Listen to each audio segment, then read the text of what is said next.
اب یہ خبر ملی جناب بیرسٹر سلمان صفدر صاحب نے جو رپورٹ جمع کرائی تھی کورٹ کے اندر اور نشر جب ہوئی کہ خان صاحب کی جو آنکھ ہے اس کو 85% نقصان پہنچا ہے۔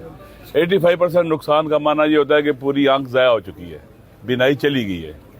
انتہائی تشویش کی صورتحال تھی، کیونکہ میں نے خود یہ چیزیں میں نے پہلے کہا کہ فیس کی ہے، میری نئی آنکھ کی بینائی نہیں ہے، تو یہ بہت ہی تشویشناک تھی۔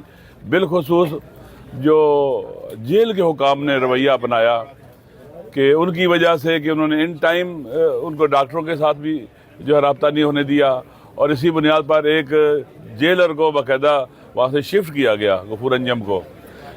یہ کرائم تھا، جرم تھا۔ انشاءاللہ اس کے خلاف کورٹ میں باقاعدہ آج جا رہے ہیں کہ ایسا کرائم کیوں کیا گیا۔ یہ ایک جینون ڈیمانڈ تھی۔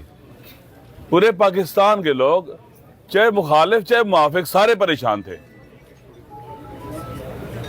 اکا دکا کوئی ہو جس کو مسئلہ نہ ہو، اور پوری دنیا کے اندر ایک میسج گیا تھا۔ پوری دنیا میں چونکہ عمران خان ایک شناختہ شدہ شخصیت ہے اور ایک نیچرل چیز تھی، لیکن کیا ہوا؟ ہمارا یہ مطالبہ تھا پارلیمنٹ میں، جب ہم بیٹھے آگے جمعے کے بعد ہمیں باہر نکلنا تھا، دروازے بند کر دیے گئے۔ آپ سب نے دیکھا پارلیمنٹ کو قید خانہ بنا دیا گیا، جیل بنا دیا گیا۔ یہ ایک جرم تھا، یہ ایک اٹیک تھا پارلیمنٹ کے اوپر۔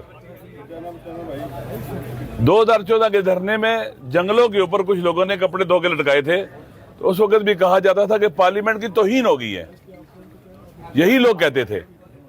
لیکن اس وقت کیا ہوا کہ ہم سارے وہاں موجود تھے، باہر نکلنا چاہتے ہیں، راستے بند ہو گئے، ہم پارلیمنٹ کے اندر بند ہو گئے، ہمارے جو ایم این ایز تھے وہ لاجز میں بند ہو گئے، جو کے پی کے دوست تھے وہ کے پی کے ہاؤس میں بند ہو گئے، اور ایف آئی آریں کٹنا شروع کی گرفتار کر کے 788 کی ایف آئی آریں کاٹی گئی ہیں۔ بعض لوگوں کو ابھی جوڈیشل کیا ہوا ہے، ایم این اے ہیں، شفقت صاحب اور ایم پی ایز بھی ہیں۔ آپ دیکھ لیں کہ 788 دہشت گرد ہیں، یہ دہشت گردی کی ایف آئی آریں کاٹی گئی ہیں۔ اس کو فاشزم نہیں کہیں گے تو اور کیا کہیں گے؟ توقع یہ تھی کہ ہمارے حکمران اس انتہائی پرامن احتجاج کو، ہم کوئی راستہ بھی بند نہیں کرنا چاہتے تھے۔ آپ کو معلوم ہے کہ پارلیمنٹ کے باہر کھلی جگہ موجود ہیں، گھاس موجود ہے، سبزہ موجود ہے، وہاں بیٹھ سکتے تھے، اپنا احتجاج ریکارڈ کرانا تھا ہم نے۔ لیکن انہوں نے جو رویہ اپنایا وہ انتہائی غیر قانونی اور غیر آئینی تھا۔ اب آپ کو پتہ ہے کہ ماہ رمضان شروع ہو گیا ہے۔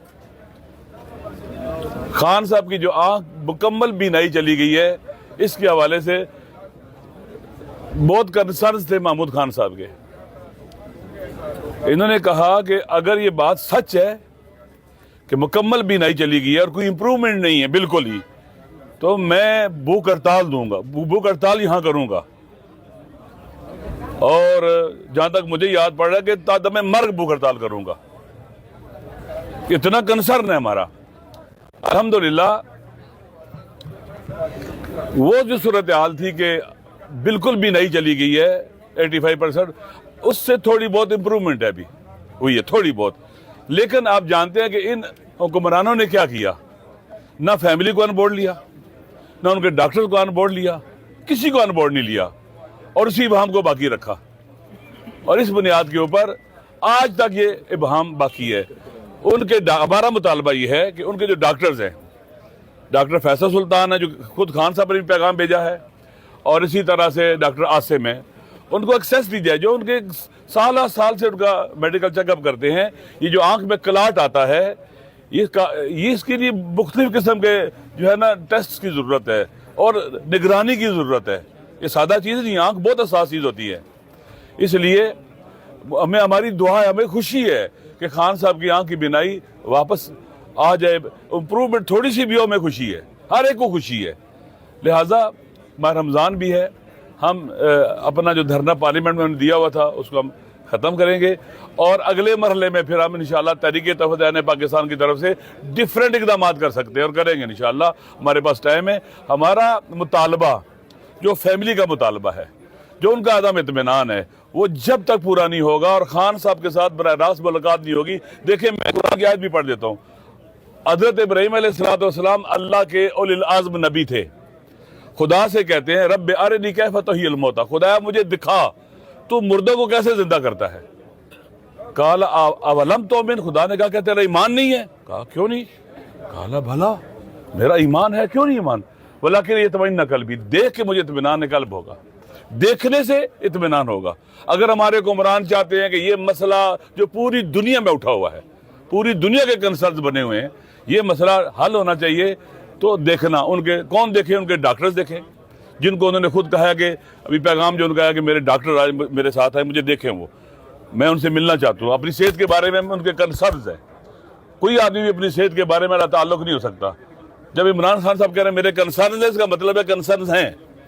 اسی طرح سے ان کی فیملی کے لوگوں کی ملاقات ہونی چاہیے. یہ تو بالکل کیا اسے کہتے ہیں آپ کے، میں کہتا ہوں کہ سخت بے رحم انسان یہ کر سکتا ہے. سب کی بہنیں ہیں، سب کے بھائی ہیں، ہم پاکستانی مشرقی لوگ ہیں. مشرقی تہذیب کے اندر آپ کو پتہ ہے کہ بہنوں کے بھی بہت کنسرنز ہوتے ہیں. ایسے بہنیں بھائیوں سے لا تعلق نہیں رہ سکتی. ان کے دکھ، بھائیوں کے دکھ بہنیں اپنے دکھ سمجھتی ہیں. اس لیے جو بھی ان کے مطالبات ہیں، جن سے ان کو اطمینان ملے، یہ سارے کے سارے اقدامات ہونے چاہیے انشاءاللہ. ہمیں امید ہے، ہم دعا کرتے ہیں. پہلے بھی لوگوں نے بہت دعائیں کی ہیں، تمام بیماروں کی شفا یابی کی دعائیں کی ہیں، خان صاحب کے لیے دعائیں کی ہیں، اور دعاؤں کا بھی اثر ہوتا ہے. ہمیں امید ہے خداوند متعال بہتری لے کے آئے گا. اللہ تعالیٰ بڑا کریم رب ہے، وہ اپنے لوگوں کی، مظلوموں کی دعائیں کبھی بھی نہیں ٹالتا. وہ دعاؤں کو مستجاب کرتا ہے. خود اس نے کہا ادعونی استجب لکم، تم مجھے پکارو، دعا کرو، میں جواب دوں گا تمہیں. انشاءاللہ مجھے امید ہے کہ خالق کائنات ان کی آنکھوں کو بہتر سے بہتر کرے گا، پہلے کی طرح کر دے گا، اچھی ہو جائیں گی. ہماری خوشی ہے اسی میں.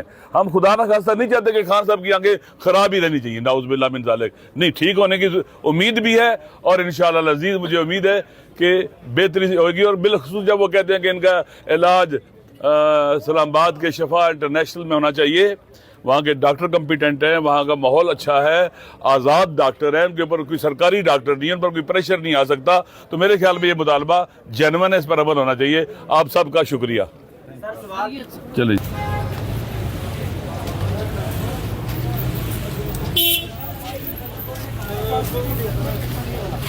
آج رمضان ہے، کل سے رک جو آئیں گے، ماہ رمضان کا احترام روزے رکھیں گے، لیکن اس دوران بھی ہماری مزاحمت جو ہے وہ جاری رہے گی.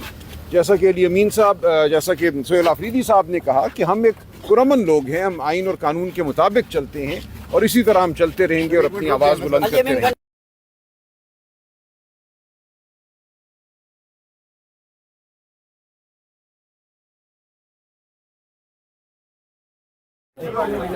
تحریک تحفظ آئین پاکستان نے جب یہ خبر ملی جناب